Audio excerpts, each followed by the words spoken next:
ሰላም ጤና ይስጥልኝ እንደምን አምሽታችኋል ውድ ተመልካቾቻችን የለተሰኞ መጋቢት 8 ቀን 2017 ዓ.ም ከአባይ ቴሌቪዥን የሚተላለፍላችሁ አውደ ዜና ተጀምሯል።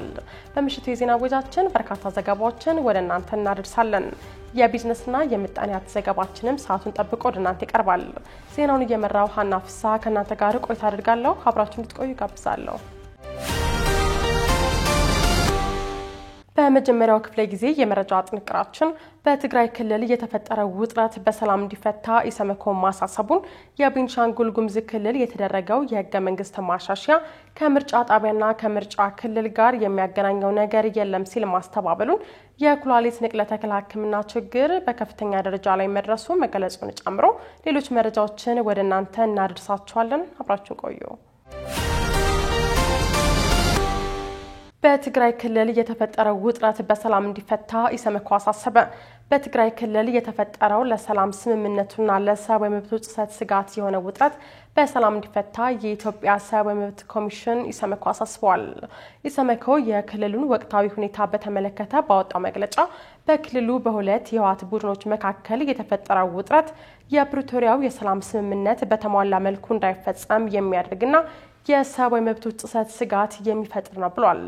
ኢሰመኮ በመግለጫው የክልሉ ጊዜያዊ አስተዳደር ርዕሰ መስተዳደር አቶ ጌታቸው ረዳ እግድ ከጣሉ በኋላ የህወሓት ተወካይ መሆናቸውን የሚገልጹት አካላት በተለያዩ የክልሉ አካባቢዎች የጊዜያዊ አስተዳደሩን የመንግስት ተቋማት ለመቆጣጠር እንቅስቃሴ ማድረጋቸውን ተከትሎ ከክልሉ ነዋሪዎች ዕለታዊ እንቅስቃሴ ባሻገር በሰዎች ሰብአዊ መብቶች ላይ አደጋና ስጋት ፈጥረዋል ብሏል። ኢሰመኮ እግዱን ተከትሎ በተነሳው ግርግር በክልሉ ሰዎች መቁሰላቸውን፣ መታሰራቸውንና በመቀሌና በአዲግራት የአስተዳዳሪዎች ቅየራ መደረጉን ጠቅሷል።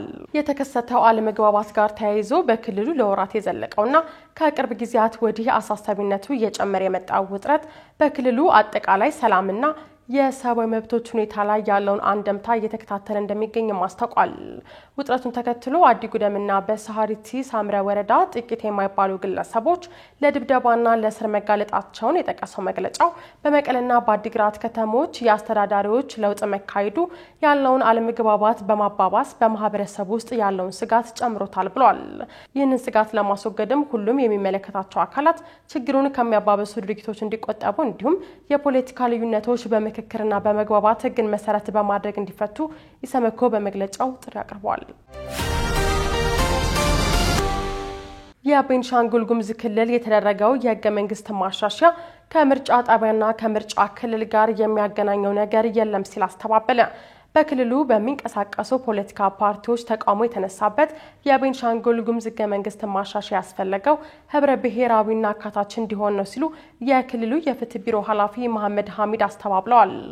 ከክልሉ የቴሌቪዥን ጣቢያ ጋር ቆይታ ያደረጉት የፍትህ ቢሮ ኃላፊው ማሻሻያ ያስፈለገው የቆዩ ጥያቄዎችን ምላሽ ለመስጠት ነው ሲሉ ገልጸዋል። የማሻሻያ ሀሳቡ መነሻ የክልሉ ካቢኔ መሆኑን የጠቀሱት ኃላፊው ሁለት ተፎካካሪ ፓርቲዎች ባሉበት ውይይት ተደርጎ በአብላጫ ድምጽ መጽደቁን አመልክተዋል። በተሻሻለው ህገ መንግስት የምክር ቤት መቀመጫ ወንበር ከ100 ወደ 165 ከፍ መደረጉን የገለጹት አቶ መሐመድ ማሻሻያው የህብረተሰቡን ማህበራዊና ኢኮኖሚያዊ ፍላጎት ላይ ተመስርቶ መደረጉን ገልጸዋል። ህገ መንግስቱ ማሻሻል ያስፈለገበት ዋናው ምክንያት ያው የህዝብን ፍላጎት መሰረት ተደርጎ ነው። ምክንያቱም የተሻሻሉ ነጥቦች ስናያቸው አንደኛ የበርታ ስል የነበረው የብሔረሰብ ቋንቋ ብሔረሰቡ ራሱ እኔ መባል ያለብኝ በርታ ሳይሆን ቤኒሻንጉል የሚለውን በሚለው ነው ሊጠራ የሚገባ የሚለውን በራሱ ምክር ቤት አጽድቆ ስለነበረ እኛዋ እንደ አንድ የራሱን ማንነት በሚገልጽበት ወይም ይጠራለው ብሎ መወሰን ስልጣን ስላለው በወሰነው መሰረት ወደ ህገ መንግስቱ ገብቶ ጀስት መሻሻል ያስፈልገዋል። ሁለተኛ አርማ ነው። አርማ ከዚህ በፊት ብዙ የቆየ ነው። ጊዜዎች ደግሞ ብዙ በቆየ ቁጥር የነበሩ አርማዎች ገላጭ እንዲሆኑ ይጠበቃል። ከዚህ አንፃር የክልሉ አርማ ከነበረበት ይዘት የተሻሻለበት ሁኔታ አለ። ሶስተኛው የተሻሻለው የምክር ቤት መቀመጫ ወንበር ነው። ከ100 አይበልጥም የሚለው ወደ 165 ነው የተሻሻለው። ትናንትና በነበርንበት ሁኔታ አይደለም ያለነው። ሁለንተናዊ ብልጽግና ነው አሁን የሚታሰበው።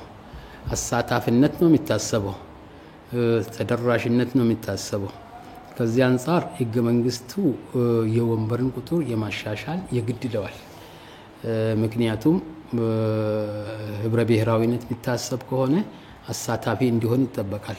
ሁሉም የኢትዮጵያ ብሔር ብሔረሰቦች ያሉባቸው ወረዳዎች ውክልና ሊኖራቸው ይገባል።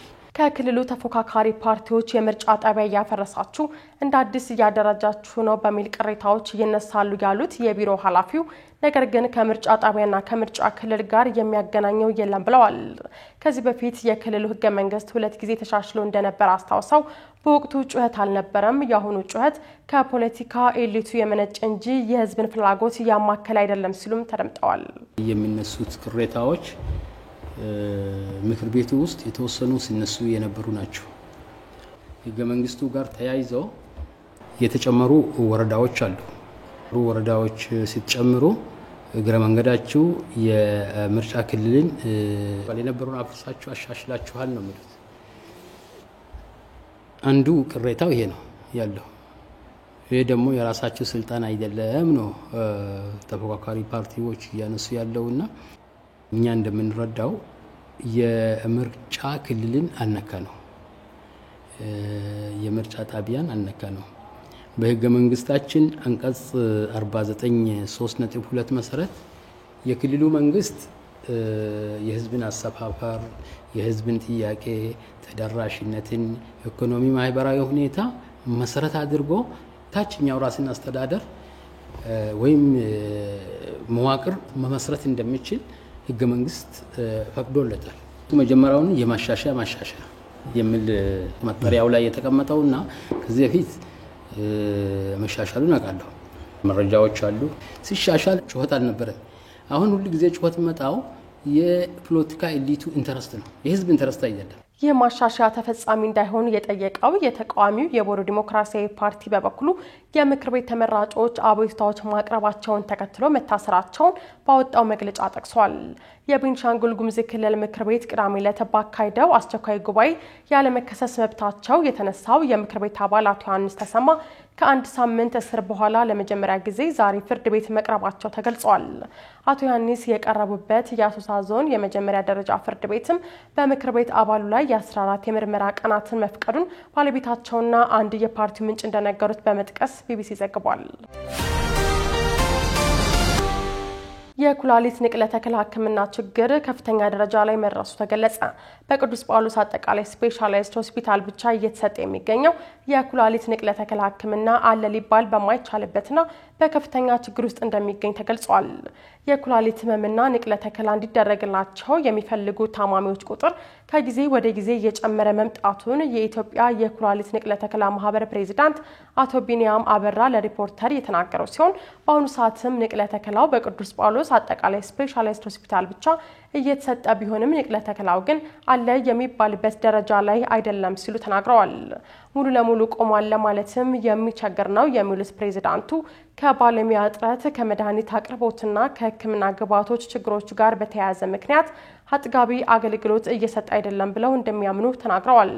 እንደ አቶ ቢኒያም ገለጻ በሆስፒታሉ የኩላሊት ንቅለ ተከላ ሕክምና መስጠት ከጀመረ ከ2000 ዓ.ም አንስቶ ከ170 የማይበልጡ ህሙማን ብቻ አገልግሎቱን አግኝተዋል። ይህም ከበሽታው ስፋትና ከህሙማን ቁጥር አንጻር ሲታይ እጅግ አነስተኛ መሆኑን አስረድተዋል። በጥቁር አንበሳ ሆስፒታል የውስጥ ደዌና የኩላሊት ስፔሻሊስት ሐኪም ዶክተር ወንደሰን ታደሰ በተመሳሳይ በሰጡት አስተያየት በኢትዮጵያ በኩላሊት ህመም ዲያሊሲስ የሚያደርጉና ንቅለ ተከላ ያከናወኑ ሰዎች ቁጥር ከ5000 አይበልጥም። ይህም ደግሞ ከ100 ሚሊዮን በላይ የህዝብ ቁጥር ላለው ሀገር እየተሰጠ የሚገኘው አገልግሎት በቂ ላለመሆኑ አንዱ ማሳያ ነው ብለዋል። አክለውም ለኩላሊት ህሙማን እየተሰጠ የሚገኘው የዲያሊሲስና የንቅለ ተከላ ሕክምና አገልግሎት አነስተኛ መሆን፣ የሀገሪቱ የኢኮኖሚ አቅምና ለጉዳዩ የተሰጠው ትኩረት ዝቅተኛ መሆን እንደ ምክንያት ሊጠቀሱ የሚችሉ መሆናቸውን አስረድተዋል። ከላይ አስተያየቶቻቸውን ከሰጡት የሙያ አጋሮቻቸው የተለያየ አስተያየት ሰጡት በቅዱስ ጳውሎስ ሆስፒታል የውስጥ ደዌ ሐኪም የኩላሊት ሰብ ስፔሻሊስትና የኩላሊት ንቅለ ተከላ ማዕከል ዳይሬክተር ዶክተር ጸጋይ ሆስፒታሉ በአሁኑ ወቅት የሕክምና ባለሙያ እጥረት የለበትም። አልፎ አልፎ የሚያጋጥመውን የመድኃኒት አቅርቦትና የግብዓት ችግር በመቅረፍ ህሙማኑ የሕክምና አገልግሎት እንዲያገኙ በመሰራት ላይ ነው ሲሉ ሀሳባቸውን አጋርተዋል። የተወዳጅ ተመልካቾቻችን እየተከታተላችሁት ያላችሁት ከአባይ ቴሌቪዥን የአውደ ዜና የመረጃ ሰዓታችን ቀጥሏል። በማይናማር በአስቸጋሪ ሁኔታ ውስጥ የነበሩ 53 ኢትዮጵያውያን ወደ ሀገራቸው መመለሳቸውን፣ አሜሪካ በየመን በፈጸመችው ጥቃት 53 ሰዎች መሞታቸውን የሁቲ አማጽያን መግለጻቸውን ጨምሮ ሌሎች የውጭ ዜናዎችን እያስበለጠ ይዟል። ተከታትለን እንመለስ። በህወሓት አመራሮች መካከል የተፈጠረው ውጥረት ለመፍታት የሚደረጉ ጥረቶች እንደሚቀጥሉ ሌተናል ጄኔራል ታደሰ ወረደ ተናገሩ።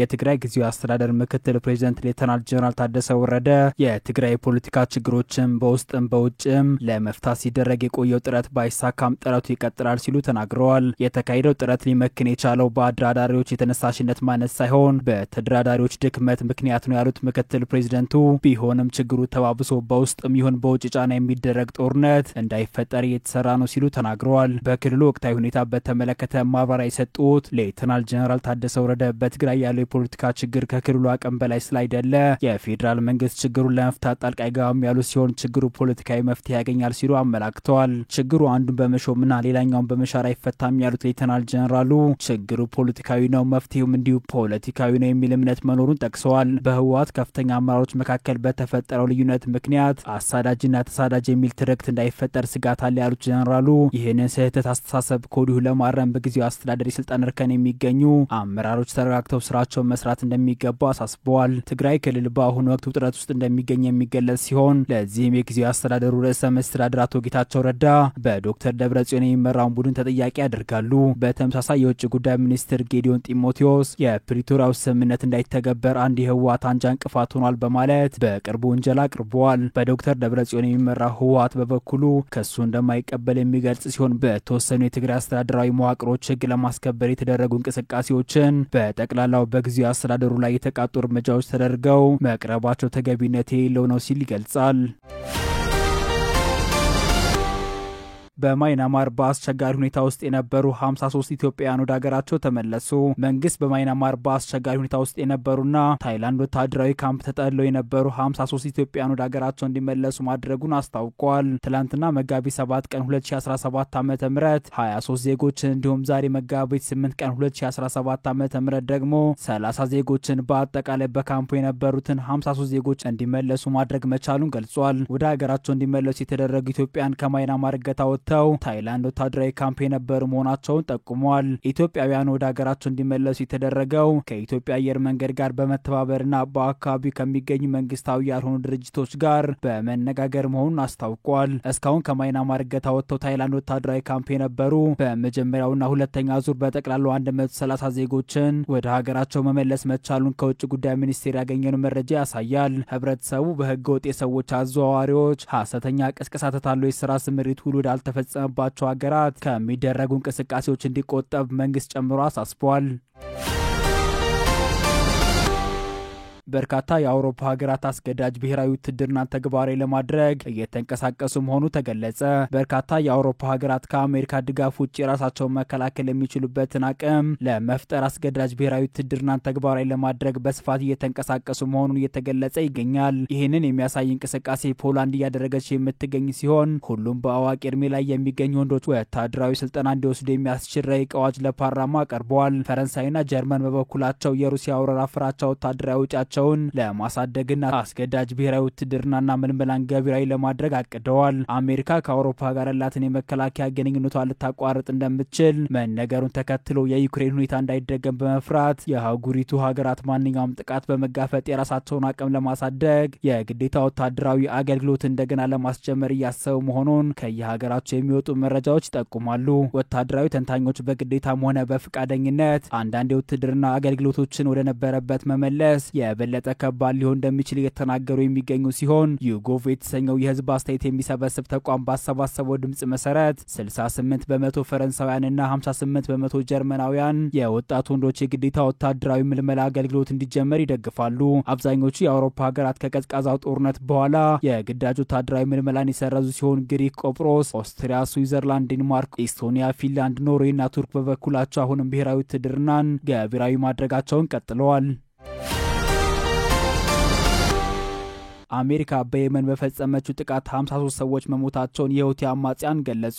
በየመን ሁቲ አማጽያን አሜሪካ በፈጸመችው ጥቃት 5 ህጻናትን ጨምሮ 53 ሰዎች መሞታቸውን ገልጸዋል። አማጺ ቡድኑ በዛሬው ዕለት በተለያዩ አካባቢዎች የሚገኙ ኢላማዎች ላይ ጥቃት መፈጸሙን የገለጸ ሲሆን የአሜሪካ ማዕከላዊ ኮማንድ በበኩሉ ጥቃት መፈጸሙ እንደሚቀጥል ተናግሯል። አሜሪካ የሁቲ አማጽያን በቀይ ባህር መርከቦች ላይ የሚያደርሱትን ጥቃት ለማስቆም የሚደረገው ጥረት አካል ነው ያለችው ወሳኝና የማያዳግም የአየር ጥቃት ከቀዳሚ ጀምሮ የፈጸመች መሆኑን ገልጻለች። ዋሽንግተን ከሟቾቹ መካከል አንዳንዶቹ ቁልፍ የሁቲ አማጽያን አባላት እንደሚገኙበት የገለጸች ቢሆንም እስካሁን ድረስ ቡድኑ ይህን አላረጋገጠም። የሁቲ መሪ አብዱል ማሊክ አልሁቲ አሜሪካ በየመን ላይ የምታደርሰውን ጥቃት እስከቀጠለች ድረስ ታጣቂዎቹ በቀይ ባህር ላይ በሚተላለፉ የአሜሪካ መርከቦች ላይ ጥቃት እንደሚሰነዝሩ ተናግረዋል። የሟቾች ቁጥር ከዚህ ቀደም ከተገለጸው መጨመሩን የገለጹት የሁቲ ጤና ጥበቃ ሚኒስቴር ቃል አቀባይ አኒስ አልሐስባሂ በኤክስ ገጻቸው ላይ 5 ህጻናትና 2 ሴቶችን ጨምሮ 53 ሰዎች መሞታቸውንና 98 ሰዎች መቁሰላቸውን ገልጸዋል። የአሜሪካው ፕሬዝዳንት ዶናልድ ትራምፕ የሁቲ አማጽያን በቀይ ባህር ላይ የሚፈጽሙ ጥቃት ካልቆመ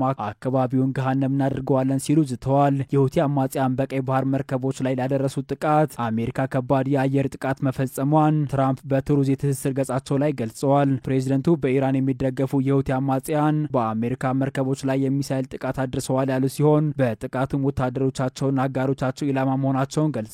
እስካሁን በሁቲ አማጽያን የሽብር ድርጊት በቢሊዮን ዶላር የሚገመት ንብረት አጥተናል፣ ህይወትም አደጋ ውስጥ ወድቋል ብለዋል። ሁቲ በበኩሉ የአሜሪካ አየር ጥቃት አሜሪካና አጋሮቿን ከባድ ዋጋ ያስከፍላቸዋል ብለዋል። ከአባይ ቴሌቪዥን የምሽት ዘገባዎቻችን አሁንም እንደቀጠሉ ናቸው። ውድ ተመልካቾቻችን አሁን ደግሞ የቢዝነስና የምጣኔ ሀብት ጉዳዮች የሚቀርቡበት ሰዓት ላይ ደርሰናል። መረጃዎቹን ዳሩ ሰላም ተሾሜዛለች። በድጋሚ አብራችሁን ቆዩ።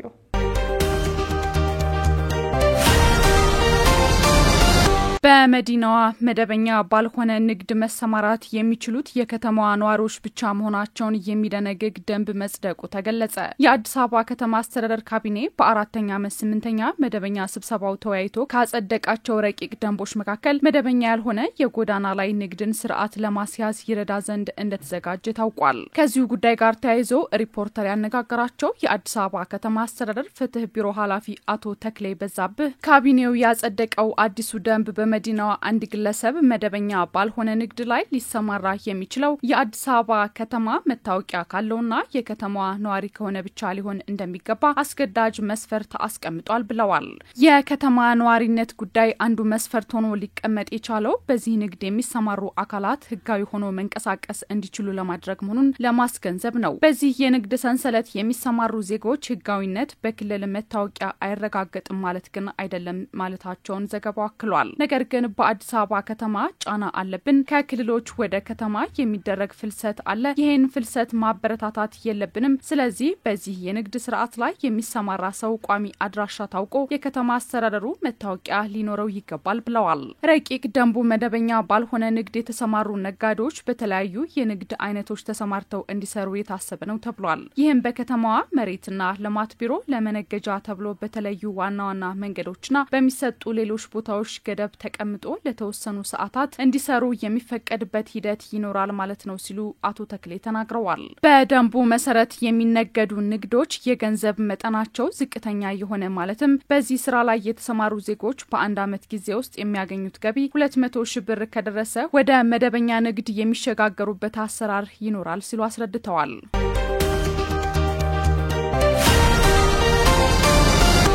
የኢትዮጵያ አየር መንገድ የመጀመሪያውን የቢዝነስ ጀት አውሮፕላን ወደ ሀገር ውስጥ ማስገባቱን አስታወቀ። የኢትዮጵያ አየር መንገድ የተረከበው ቦይንግ 737-800 የተሰኘ የቢዝነስ ጀት አውሮፕላን ልዩ አገልግሎት ለሚሹ ደንበኞቹ እንደሚውል ተጠቁሟል። ይህ የቢዝነስ አውሮፕላን በተለይም በአፍሪካ የንግድና ኢንቨስትመንት ስራዎቻቸውን ለማሳለጥ በርካታ ጉዞዎችን ለሚያደርጉ በከፍተኛ ንግድ ስራ ላይ ለተሰማሩ ግለሰቦች፣ ድርጅቶችና ደረጃውን የጠበቀ ልዩ ልዩ የቻርተር በረራ አገልግሎት ለሚሹ ተጓዦች በሙሉ አየር መንገዱ ልዩ አገልግሎት እንዲሰጥ ያስችለዋል ተብሏል። ከዚህ ቀደም ለልዩ በረራዎች የሚውሉ አገልግሎቶችን በመደበኛ አውሮፕላኖች ሲሰጥ መቆየቱን የኢትዮጵያ አየር መንገድ ግሩፕ ዋና ስራ አስፈጻሚ መስፍን ጣሰው ተናግረዋል። አዲሱ አውሮፕላን ዘመናዊ አገልግሎትን መስጠት የሚችሉ ውስጣዊ ክፍሎች እንዳሉት ገልጸው በመደበኛ አገልግሎት ላይ ይፈጥር የነበረውን ጫና እንደሚቀንስም ጠቁመዋል። አየር መንገዱ በቻርተር አውሮፕላን አገልግሎት አሰጣጥ ላይ አቅሙን ለማሳደግ መሰል አውሮፕላኖች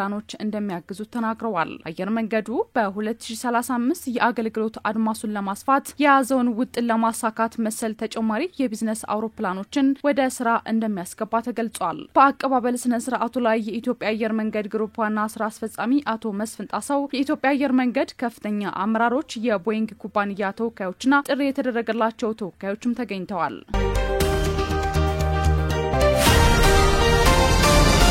በድሬዳዋ ከተማ የመሬት ጥያቄ ያቀረቡ አካላት መሬት እንዲሰጣቸው በካቢኔ ተወሰነ። የድሬዳዋ አስተዳደር ካቢኔ ባካሄደው መደበኛ ስብሰባ በመሬትና መሬት ነክ ጉዳዮችን ተመልክቶ ውሳኔዎችን አስተላልፏል። ከተማ አስተዳደሩ የተለያዩ የልማት ስራዎችን ለማከናወን የመሬት ጥያቄ ላቀረቡ አካላት ተዘጋጅቶ የተቀመጠው መሬት እንዲሰጥ ውሳኔ አሳልፏል። የአስተዳደሩ የካቢኔ አባላት የተጀመሩ የኮሪደር ልማት ስራዎችን አፈጻጸማቸው ላይና በመስክ ምልከታ ወቅት የታዩ ጠንካራ ጎንና ያሉ ውስንነቶች ላይ በመወያየት ፕሮጀክቱ በታለመለት ቀን እንዲጠናቀቅ የክትትል ስራው ተጠናክሮ እንዲቀጥል ውሳኔ አስተላልፏል። እንዲሁም በአስተዳደሩ የተለያዩ የልማት ስራዎች ለማከናወን በህጉና በመመሪያ መሰረት የመሬት ጥያቄ ላቀረቡ ጥያቄዎች ተዘጋጅቶ የተቀመጠው መሬት እንዲሰጥና በሌሎች የተለያዩ አጀንዳዎች ላይ ካቢኔው ተወያይቶ ውሳኔዎችን ማስተላለፉን ከድሬዳዋ አስተዳደር መንግስት ኮሚኒኬሽን ጉዳዮች ቢሮ ያገኘነው መረጃ ያመለክታል።